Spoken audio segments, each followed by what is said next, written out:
dia, queridos, graça e paz, coisa boa. Eu convido a querida igreja a abrir suas Bíblias no livro do Gênesis, capítulo 3, verso 15. Gênesis 3:15. A gente está no mês que a gente celebra o nascimento do nosso Senhor Jesus Cristo e a gente vai ter oportunidade de, ao longo desse mês, caminhar em pregações que apontem para o nascimento de Jesus. Gênesis 3:15. Vamos ler juntos, em uma única voz? Vamos lá? Porém, inimizade entre ti e a mulher, entre a tua descendência e o seu descendente. Este te ferirá a cabeça e tu lhe ferirás o calcanhar. Queridos, talvez alguns conheçam um livro chamado O Herói de Mil Faces, de Joseph Campbell. É um livro onde ele aponta para uma estrutura sequenciada e lógica, dizendo que grande parte das histórias ela segue essa estrutura. Onde as histórias que a gente vê em filmes, muitas vezes em alegorias, em teatros, em séries, ela parte sempre de uma história onde ela inicia com um ambiente comum, um mundo comum, uma situação comum, e essa situação ela vai se desenrolando possivelmente para uma tragédia, para desafios, onde um personagem ele vem a se tornar em algum momento um herói, porque ele passa por grandes desafios, mas ele é levado a essa superação até que ele possa ser verdadeiramente transformado, alcançando a vitória no final da história. Se a gente for olhar para os filmes que a gente conhece, as crianças conhecem muitas séries e filmes, Batman, Robin, do Homem-Aranha, né? A gente vai ver que a história ela se parece em quase todas elas.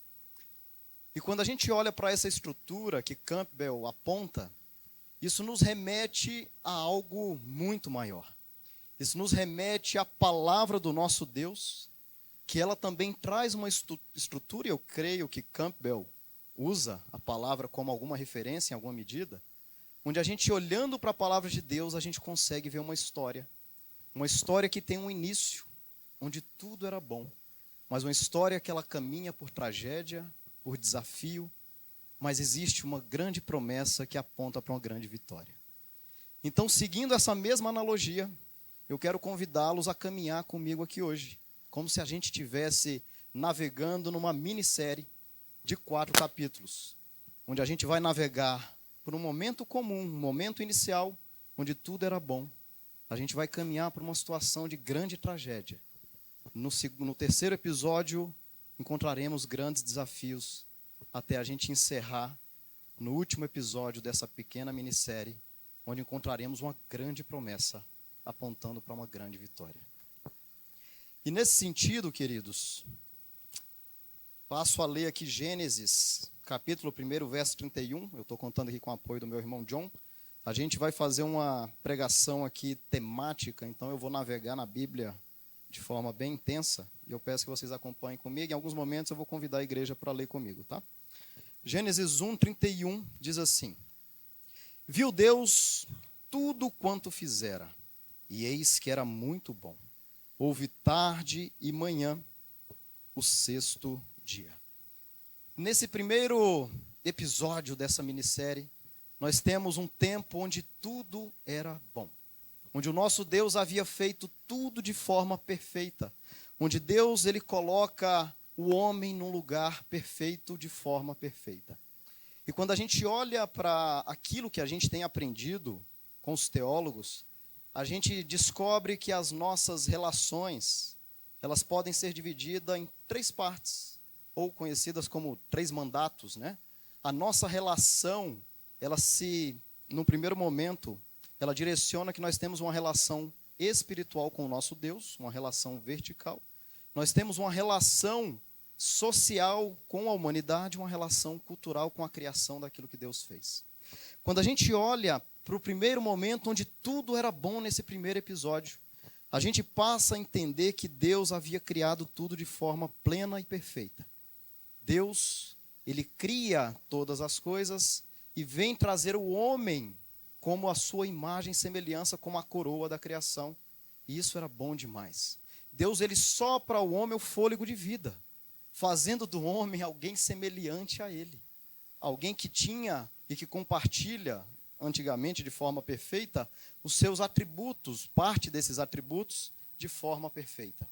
E Deus, então, a gente olhando ali para Gênesis, percebe que o Senhor, ele tinha pleno prazer nessa presença ali no jardim, na comunhão com o próprio homem, e o homem pleno prazer na comunhão do próprio Deus, porque tudo era muito bom, onde a santidade plena e perfeita, ela existia ali no jardim. Então a gente olha para tudo isso e vê que nessa relação espiritual era tudo muito bom, era algo perfeito, porque o homem tinha a presença do próprio Deus no jardim. Mas nessa relação social, na relação entre o homem e a própria humanidade, a gente passa a ver que Deus cria o homem pela sua própria mão, e Deus, a partir do homem, pela costela do homem, ele cria a mulher. E ali Deus, ele coloca diante daquele homem uma auxiliadora que lhe fosse idônea, uma mulher que lhe fosse similar, que fizesse sentido. Não era possível, crianças, que Deus casasse um homem com a leoa ou com a girafa, não fazia sentido algum. Deus precisava casar realmente o homem com alguém que parecesse com ele. E era bom demais. E a gente vê ali realmente um ambiente onde o primeiro casamento é instituído. Mas era o primeiro casamento, queridos, de forma perfeita, tudo era bom.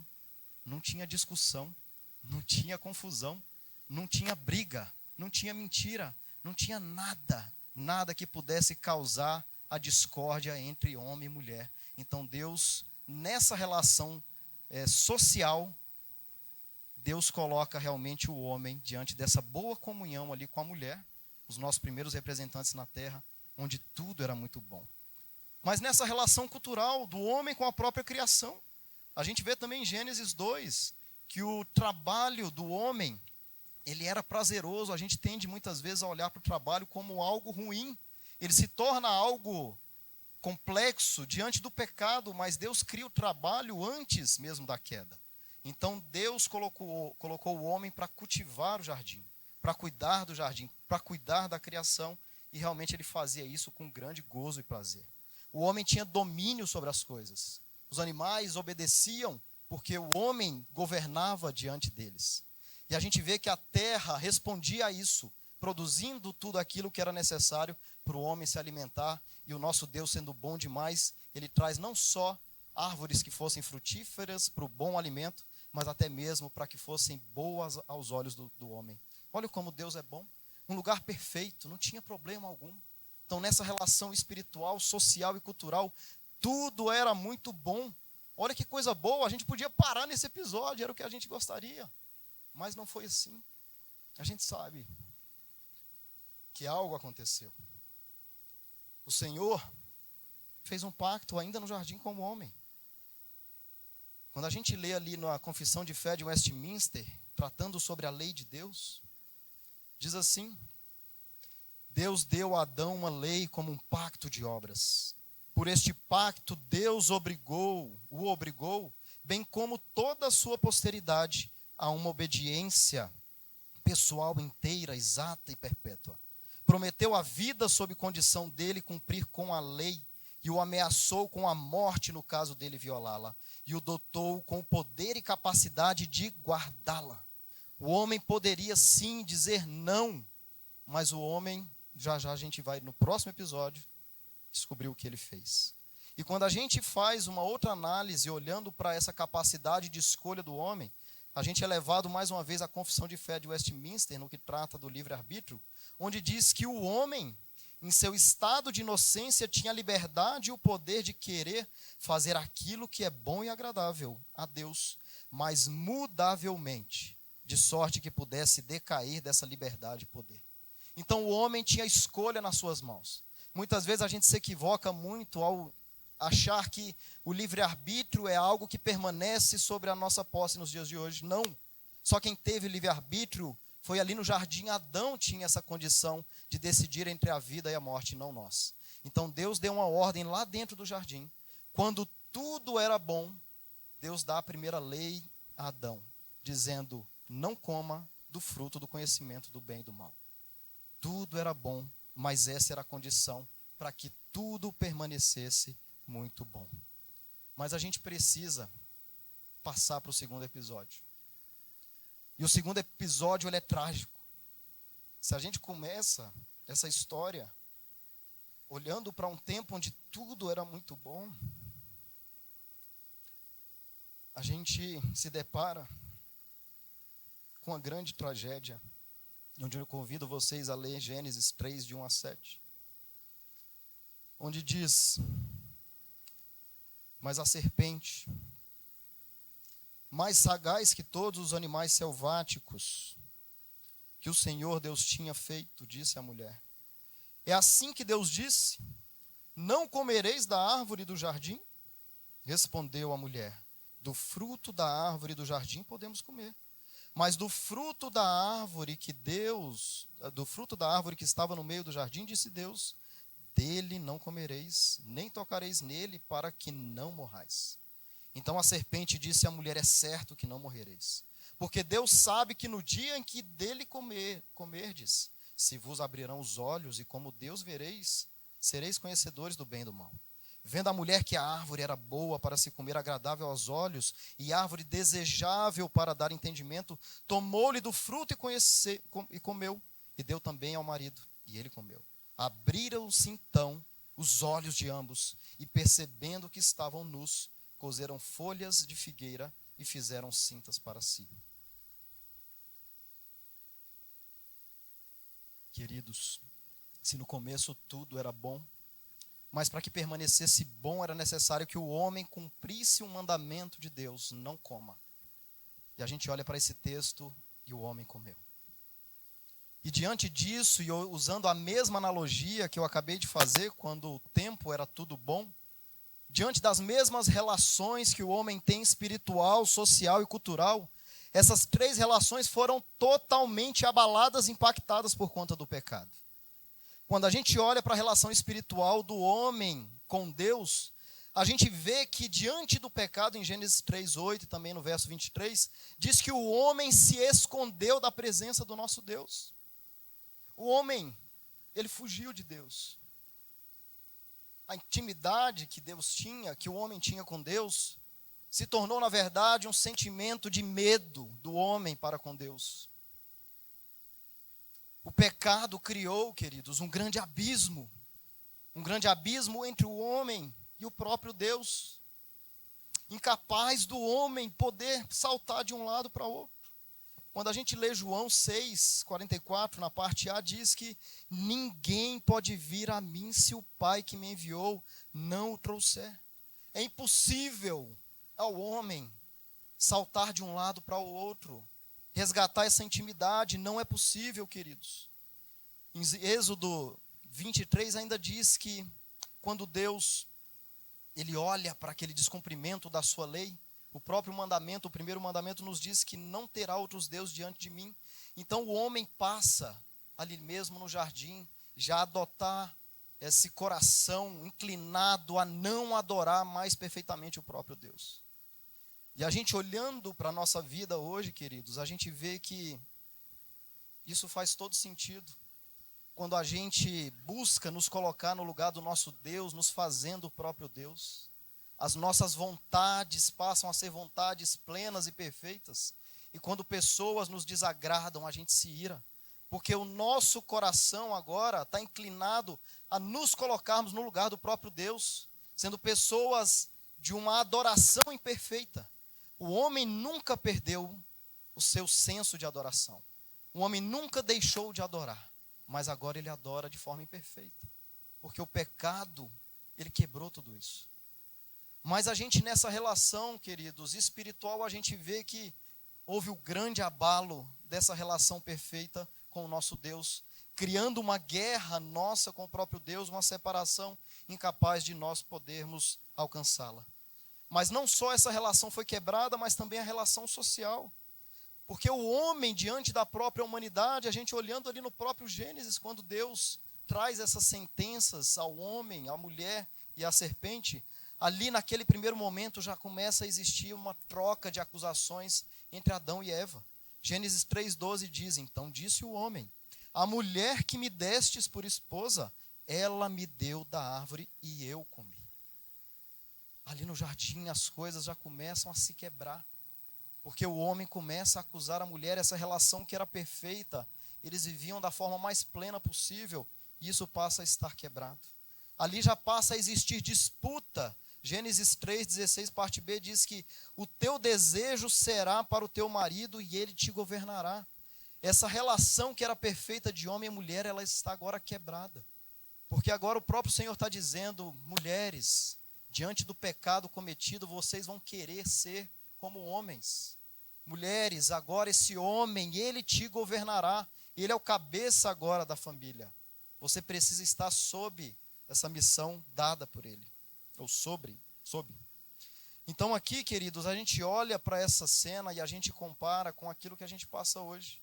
Onde a gente tem casamentos que estão acabando porque existe o grande conflito dentro dessa relação marido e mulher, onde existe uma grande disputa de forças por quem é melhor, quem é maior, quem ganha mais, quem conhece mais, quem tem mais autoridade, quem tem a capacidade de botar o filho mais rápido para dormir. E a disputa está dentro dos lares, por conta da queda. E a gente vê que isso faz sentido por conta de algo que aconteceu lá atrás, por conta da desobediência dos nossos pais, que ela impactou todas as relações do homem. E a gente vê diante dessa cena, e Deus falando para a própria mulher, ali em Gênesis 3,16, que agora ele multiplicaria sobremodo o sofrimento da gravidez dela. Em meio a dores darás à luz a filhos. E a gente vê, queridos, toda essa relação ela sendo impactada. Então Deus dando a sentença para o homem, para a mulher, e ali a gente vendo que toda essa unidade que era perfeita entre homem e mulher, ela está quebrada. A segunda geração da humanidade, Caim já mata Abel, a gente já tem o primeiro homicídio. Olha só como a geração ela vai caminhando de uma forma tão rápida e tão trágica. E a gente olha para isso hoje, e por mais que muitas vezes a gente não tenha a capacidade, a coragem, a condição de literalmente matar alguém, talvez a gente está matando pessoas no nosso coração. Talvez a gente está fechando a porta para pessoas que não pensam como nós, porque eu que estou no centro. E se eu estou no centro e eu penso diferente e aquela pessoa não concorda comigo, ela acabou de morrer na minha vida. Ela não existe mais. Ela acabou de ser assassinada em nossos corações. Será que é isso que Deus quer? Foi isso que aconteceu diante dessa grande tragédia, essa grande tragédia que foi nos apresentada por meio da queda. Mas nessa relação social, qual foi o impacto que isso aconteceu? Eu creio que no jardim, nessa boa comunhão do homem com a criação, o homem caminhava no meio de animais que hoje são terríveis. O homem caminhava no meio de leões, o homem caminhava no meio de qualquer animal. E a gente vai percebendo que isso se tornou algo verdadeiramente trágico. Quando a gente olha, ali logo no começo, Gênesis 3,19, o Senhor disse ao homem que no suor do rosto dele, ele agora comerás o pão, até que tornes a terra. Aquele trabalho que Deus cria e coloca o homem no jardim para trabalhar de forma plena, perfeita e prazerosa, agora esse trabalho se torna árduo.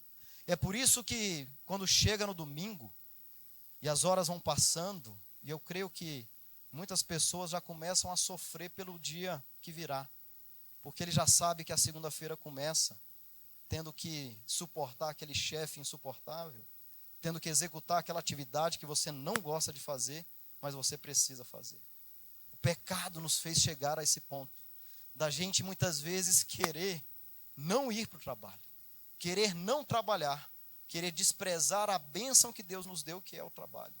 Nunca esqueçam, o trabalho é uma bênção do nosso Senhor e não uma maldição. Mas a gente passa a perceber que diante da queda, onde essa relação do homem com a criação ela é abalada, a gente passa a perceber que a própria criação ela passa a perceber de forma, ou responder de forma imperfeita ao domínio do homem. Vocês devem ter visto, eu creio que foi semana passada, a história daquele jovem que resolveu descer uma árvore no meio da jaula do local onde o leão estava, achando que poderia domá-lo. O que aconteceu? Onde está aquele jovem agora? O leão, respondendo ao seu instinto e respondendo ao reflexo da queda, ele matou aquele jovem. Será que algum de nós teria capacidade, a coragem de entrar também numa jaula, achando que tudo ficaria bem, como ficou com Daniel? Deus sabe. Mas, queridos, a criação, ela está gemendo. A criação, ela está gritando. Quando a gente lê Romanos 8, 22, nos diz que, porque sabemos que toda a criação a um só tempo geme e suporta angústias até agora. Quando a gente olha aí para fora, o que a gente vê, queridos? A gente vê terremotos, maremotos, a gente vê a própria criação sendo degradada, o homem usurpando a criação e a criação se rebelando contra o homem. Isso é reflexo de um mundo caído.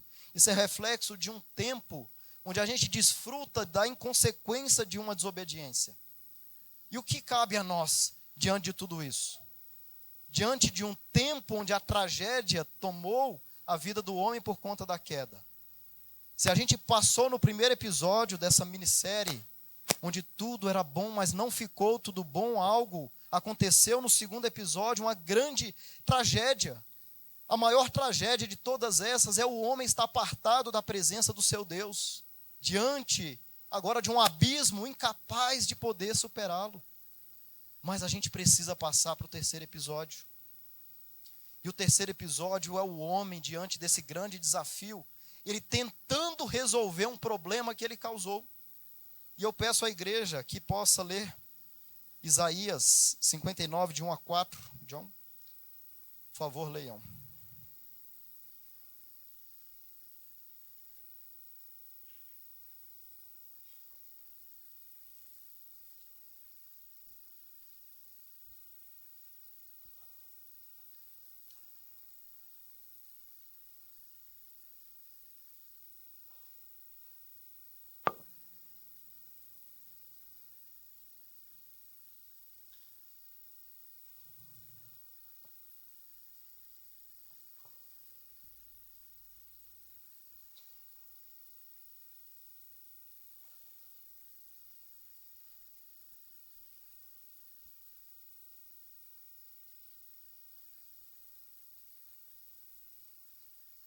Nesse terceiro episódio,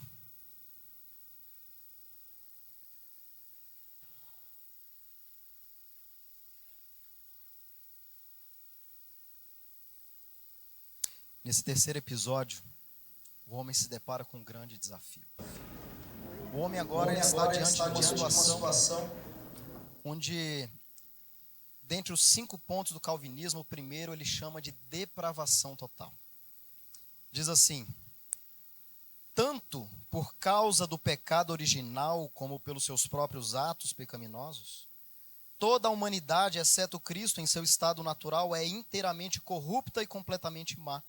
Ela é restringida de manifestar a sua corrupção em plenitude por causa da instrumentalidade da graça comum de Deus.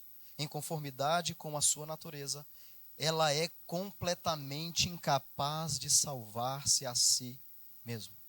O homem está diante de um grande desafio, irmãos.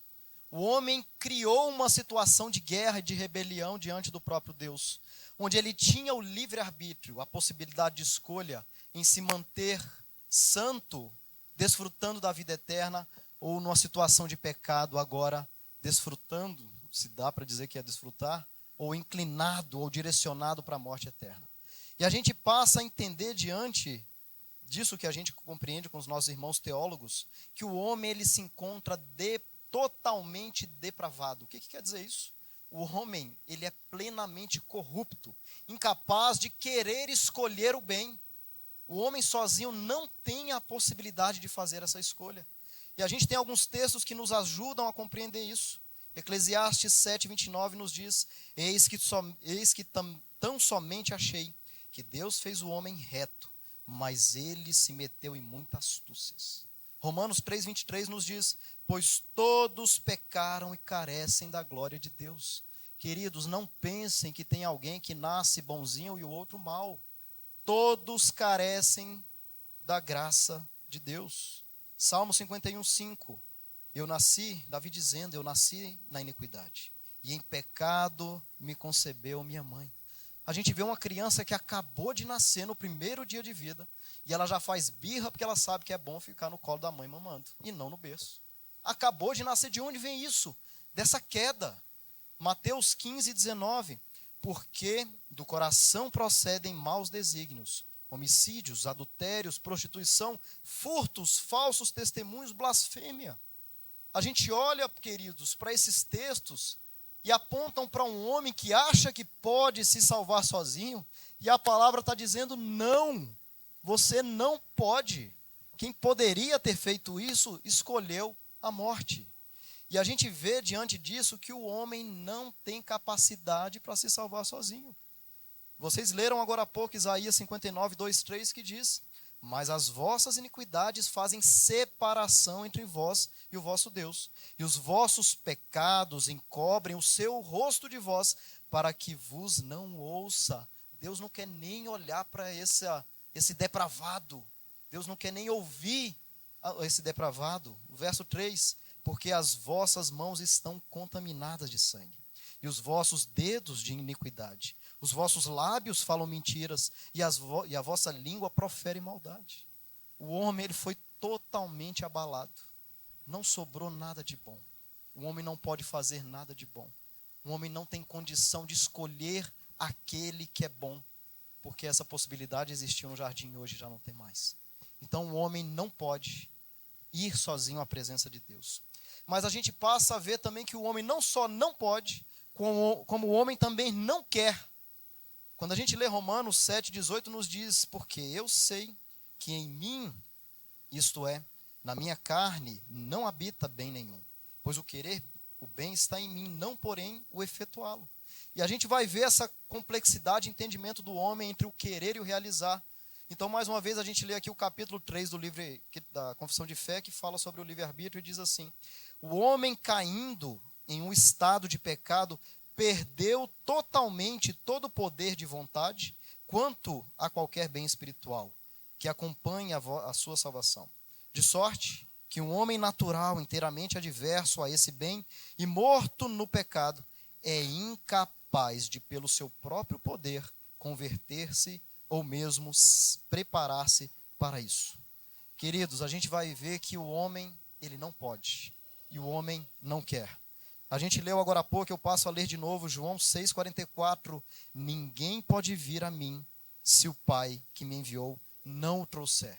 O homem, nesse terceiro episódio de grande desafio, onde ele está tentando sozinho voltar a Deus, ele vai só compreendendo que não dá. É impossível, você não pode, você não consegue. Não é possível eu acordar de bom humor num certo dia e falar: hoje eu quero Deus. Hoje eu quero Deus. Decidi, ontem eu não queria, mas hoje eu quero. É incapaz ao homem de fazer isso. E eu passo a ler aqui mais um texto que reforça esse entendimento. Romanos 7, 16 a 19, diz assim: ora, se faço o que não quero, consinto com a lei que é boa. Neste caso, quem faz isso já não sou eu, mas o pecado que habita em mim. Porque eu sei que em mim, isto é, na minha carne, não habita bem nenhum, pois o querer o bem está em mim, não porém o efetuá-lo. Porque não faço o bem que prefiro, mas o mal que não quero, esse eu faço. Esse é o homem. Ele vivendo essa luta interna de querer, ou de achar que está tentando fazer o bem, mas ele sendo totalmente depravado e corrupto. Queridos, isso justifica tantas vezes as posturas que nós temos tido diante do nosso Deus. Muitas vezes as posturas de impaciência, de raiva, de ódio, de se deparar com situações tão pequenas, e a gente se ira de uma forma tão pecaminosa, e a gente olha para esse texto e vê que a resposta ela é clara. O homem está totalmente caído, corrupto, incapaz de voltar sozinho para a presença de Deus. E o homem muitas vezes tentando olhar para a lei que o próprio Deus deu, e cumprir os 10 mandamentos como a sua referência, dizendo: eu posso olhar para esses mandamentos e sinceramente eu posso superá-los. E a gente passa por esse crivo dos 10 mandamentos, citando aqui alguns. No primeiro, onde Deus diz: não terá outros deuses diante de mim. E o homem se vê inclinado a adorar qualquer coisa que não seja o próprio Deus. E o homem vê que ele cai. Quando a gente olha para o segundo mandamento, onde diz: não fará para ti imagens de escultura, e não as adore, a gente vê um coração inclinado a pegar coisas e fazer daquilo um ídolo, e criar imagens do próprio Deus, e Deus dizendo: não faça imagem qualquer de nada nesse mundo, e busque adorá-la, porque isso está errado, e o homem está tentando. O terceiro mandamento, não tomarás o nome do Senhor teu Deus em vão. Quantas vezes, queridos, a nossa boca mistura o nome do nosso próprio Deus com o pecado? Tantas vezes, pessoas que às vezes até xingam e na mesma frase tem o nome de Deus. Quantas vezes a gente profere palavras que ofendem a santidade do nosso Deus e o homem também cai nesse mandamento. O Senhor diz, lembra-te do dia de sábado para o santificar. Quantas vezes a gente pega o dia do Senhor e faz o dia que é nosso, o meu dia e não o dia do Senhor. A gente não prioriza o nosso Deus e a gente vai vendo que a lei em todo momento, ela vai nos mostrando que por ela a gente também não pode se salvar. A lei também, ela serve não como um instrumento para a salvação do homem, mas ela serve como instrumento para a condenação, para a confirmação. Porque a gente olha para a lei e diz, eu não posso me salvar. E diante dessa cena, o homem ele passa a compreender que, de forma muito clara, e eu espero que vocês tenham compreendido, que é impossível a qualquer um de nós voltar sozinhos para a presença de Deus. É impossível para qualquer um de nós voltarmos para a presença de Deus. Como é que resolve essa incógnita? Porque talvez você se ache a pessoa mais capaz nesse mundo de fazer qualquer coisa. Mas você se deparou agora de uma situação onde a palavra diz que você é incapaz de voltar para o seu Deus. Como é que você resolve? Você não é o seu próprio ídolo? Sendo o próprio ídolo, como é que você trata isso agora? Cadê o poder? Cadê a força? Cadê a capacidade? É impossível ao homem desejar Deus. É impossível ao homem querer Deus. É impossível ao homem pular, saltar um abismo de uma distância eterna que o homem não pode. Mas como resolver essa situação? As pessoas que não têm Deus têm que ouvir isso e têm que chorar, porque não tem esperança.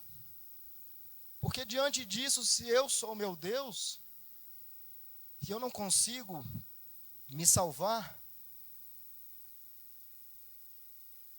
a tragédia está posta.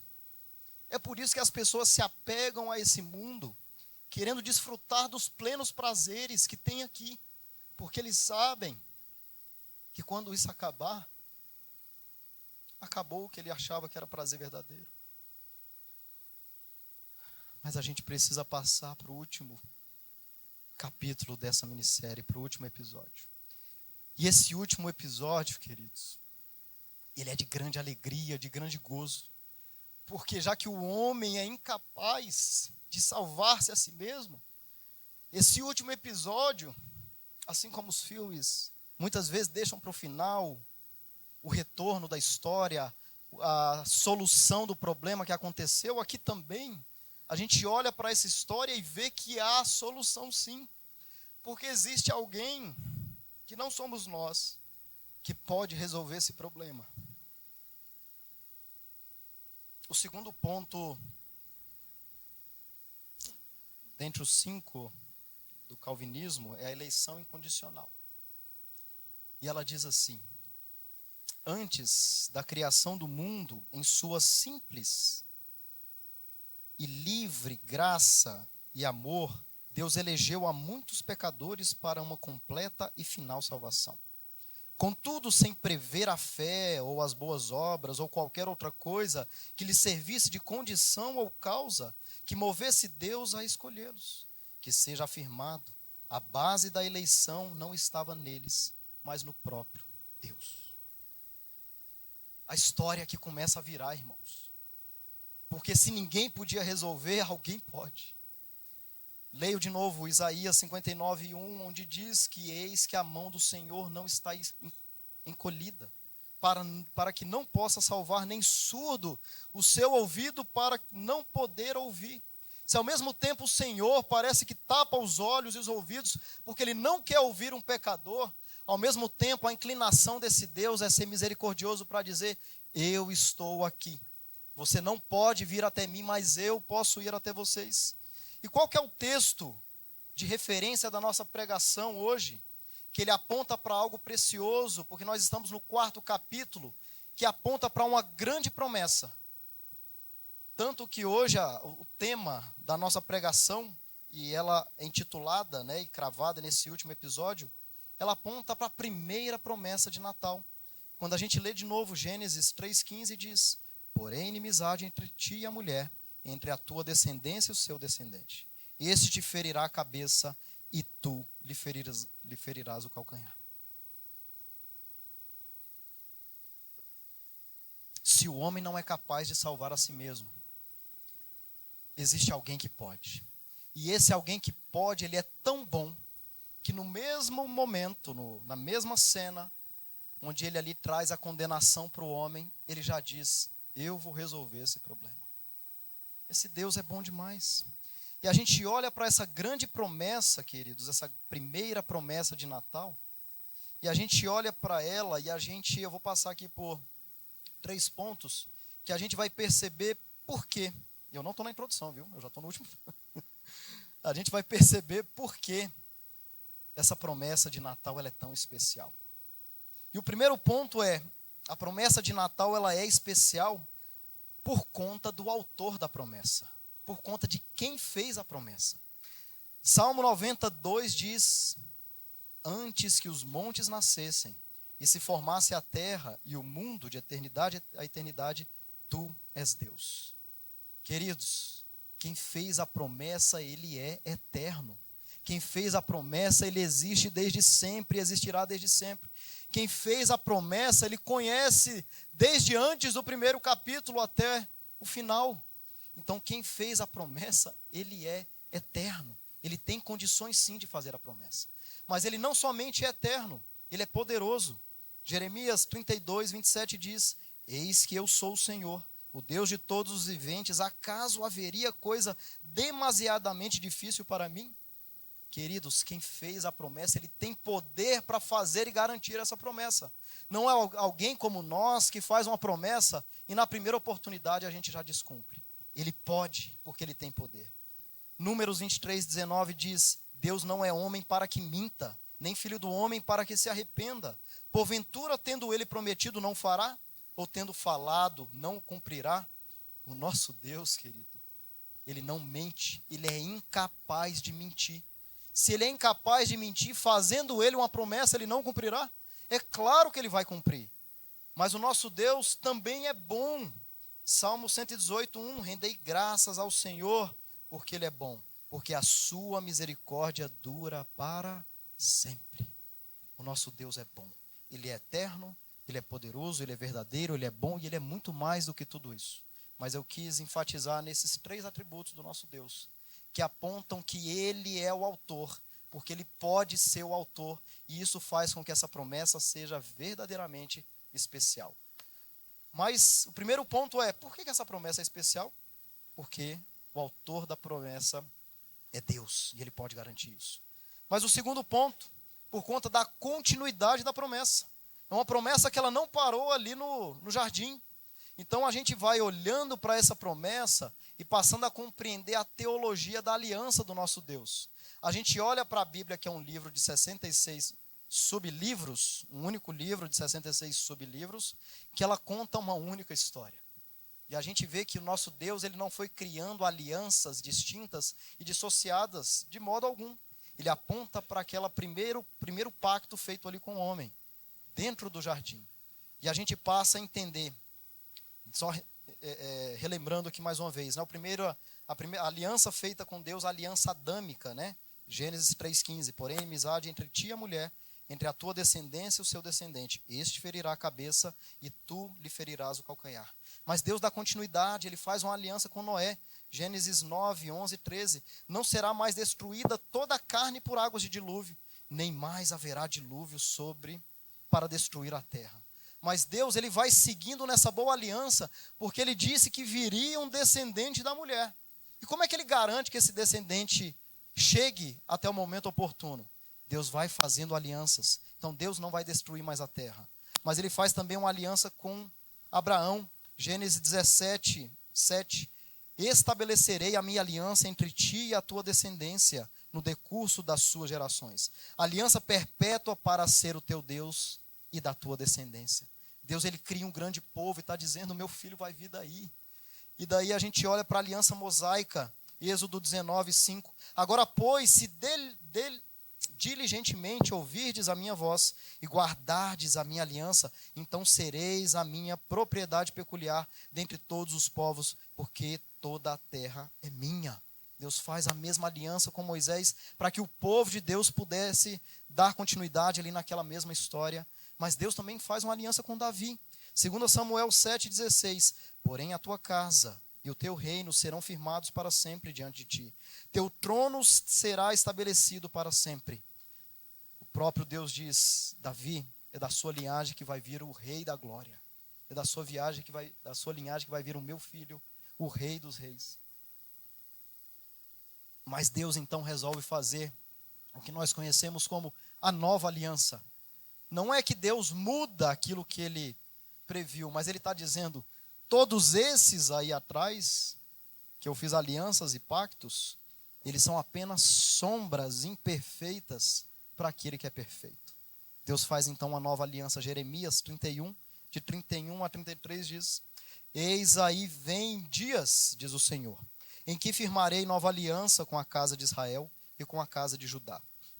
Não conforme a aliança que fiz com seus pais, no dia em que eu os tomei pela mão para os tirar da terra do Egito, porquanto eles anularam a minha aliança, não obstante eu os haver desposado, diz o Senhor. Porque esta é a aliança que firmarei com a casa de Israel.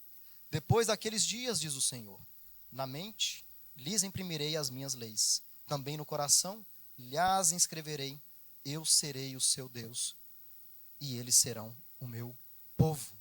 Esse é o nosso Deus, ele deu continuidade à promessa lá do Éden, e Deus tem dado continuidade a essa promessa, garantindo que realmente viria da mulher aquele que resolveria esse grande problema, onde o homem é incapaz. Mas se a gente percebe que o que torna essa promessa especial é o autor da promessa, é a continuidade da promessa, a gente vê também que o que torna essa promessa especial é o grande herói da promessa. Se nos grandes filmes, se nos quadrinhos tem sempre um herói que resolve algo, aqui a gente tem o principal e o maior herói. Mais uma vez falando para as crianças, se vocês acham que os heróis de quadrinhos, talvez a gente já pensou, e eu já pensei nisso, né? Qual poder eu gostaria de ter se eu pudesse ser um dos heróis? Será que eu gostaria de ser invisível? Né, ter a visão de raio laser, poder jogar teia, e a gente vê que são apenas heróis criados. Mas a gente está aqui diante de um herói, que esse sim é o herói da promessa de Deus. É aquele que é capaz de fazer a promessa de Deus, que é verdadeira, ser verdadeiramente cumprida. E aqui eu convido a vocês a caminhar comigo, e eu farei aqui a sequência, só para vocês verem que esse grande herói, ele pode resolver esse problema porque ele verdadeiramente tem o poder. E a gente olhando para a palavra de Deus, onde eu acabei de dizer que são 66 livros, né? Contando uma única história, a gente vai ver que de Gênesis e Apocalipse, o centro, o fio dourado é o nosso Senhor Jesus Cristo. Então Jesus sendo o grande herói da promessa. Gênesis 3,15, como a gente viu, Jesus ele é o descendente prometido que vai derrotar a Satanás. No Êxodo, diz que Jesus é o Cordeiro Pascal. No livro de Levíticos, Jesus é o sacrifício perfeito. No livro de Números, Jesus é a estrela que brilha em nós. Em Deuteronômio, Jesus é o profeta prometido. Em Ruth, Jesus é o resgatador. Em 1 Samuel, Jesus é o ungido do Senhor. Em 2 Samuel, Jesus é o rei eterno da linhagem de Davi. Em Jó, Jesus é o redentor que vive. Em Salmos, Jesus é o Filho de Deus. Em Cantares, Jesus é o noivo da igreja. Em Isaías, Jesus é o menino Deus. Em Jeremias, Jesus é o renovo justo. Em Lamentações, Jesus é a porção da esperança. Em Ezequiel, Jesus é o único pastor. Em Joel, Jesus é o nome que salva. Em Obadias, Jesus é o libertador final. Em Abacuque, Jesus é o fundamento da fé. Em Malaquias, Jesus é o sol da justiça. Eu cansei, mas ele continua sendo Deus. Ele continua sendo grande. Ele continua sendo nosso herói. Porque ele é o único que pode sim dizer, eu sou aquele que pode resolver esse problema. Então Jesus é o grande herói. A gente olha para essa grande promessa e descobre que ela é uma promessa perfeita, porque existe um grande herói que tem todas as qualificações para poder resolver esse problema. Mas eu encerro, queridos, contando para vocês um spoiler. Porque Deus, ele cria uma promessa, onde viria da mulher o descendente que pisaria na cabeça da serpente. Mas o meu spoiler é dizendo, e aí? O que verdadeiramente aconteceu? Então, de forma muito rápida, e usando a mesma referência de Gênesis 3,15, quando diz, porém, inimizade entre ti e a mulher, entre a tua descendência e o seu descendente, a gente vê no quarto e último ponto a confirmação da promessa. A gente vê que a promessa ela pôde ser confirmada por meio do nascimento, porque Jesus Cristo verdadeiramente nasceu. Lucas 2,11 diz, é que hoje vos nasceu na cidade de Davi o Salvador, que é Cristo o Senhor. Aquilo que Deus prometeu e que Ele sustentou durante toda a história, Deus fez cumprir através do nascimento virginal do seu Filho, gerado pelo Espírito Santo do próprio Deus, vindo a nascer como um menino comum, porque Ele precisava desfrutar e apresentar esses elementos por conta do homem que causou o pecado. Era necessário que fosse um homem. Mas um homem comum, como nós vimos, ele é imperfeito de resolver o problema. Era necessário que fosse alguém do tamanho de Deus. Então nasce uma criança, mas que era o próprio Deus nascendo e vindo nessa terra. Mas não só a confirmação pelo seu nascimento, mas também a confirmação pela sua morte. Então, Gênesis 3,15 diz, né? Tu lhe ferirás o calcanhar. E a gente lê João 19,30 que fala, quando pois Jesus tomou o vinagre e disse, está consumado. E, inclinando a cabeça, rendeu o espírito. Satanás achou que tinha aniquilado nosso Senhor Jesus Cristo. Mas o Senhor já havia dito, ele apenas iria ferir o seu calcanhar. Jesus, homem, foi morto. Mas a cruz era incapaz de segurar aquele homem Deus. Ao terceiro dia, ele ressuscita. E a gente vê que a morte de Jesus, ela confirma que a promessa, sim, ela foi cumprida. Mas não só o nascimento, não só a morte, mas pela vitória. Porque Deus disse, este te ferirá a cabeça. Hebreus 2, 14, 18, eu convido a igreja para que leia, por favor.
A primeira promessa de Natal, ela foi verdadeiramente confirmada pelo nascimento, pela morte e pela vitória de Cristo. Aquele problema que foi causado lá no jardim, que destruiu todas as relações do homem, fazendo todas elas imperfeitas. Em Cristo Jesus, a grande promessa, ela pôde ser tratada. Jesus, sendo Deus, voluntariamente caminhou para aquela cruz em favor de nós, para vencer o nosso pecado, não nos deixando diante de uma guerra eterna com o próprio Deus, mas nos reconciliando com o nosso próprio Deus. E eu encerro com uma pequena historinha.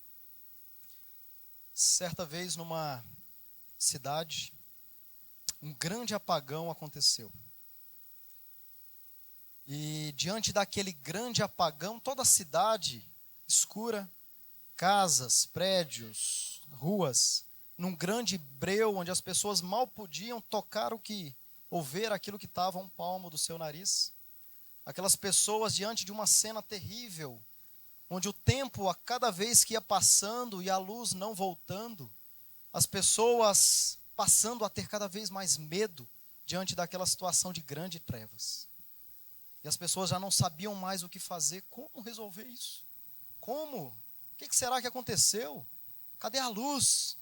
E as pessoas aflitas com tudo aquilo, as pessoas presas nas suas casas, porque estavam com medo do que poderia acontecer, até que elas veem um homem saindo de uma casa com uma pequenina vela.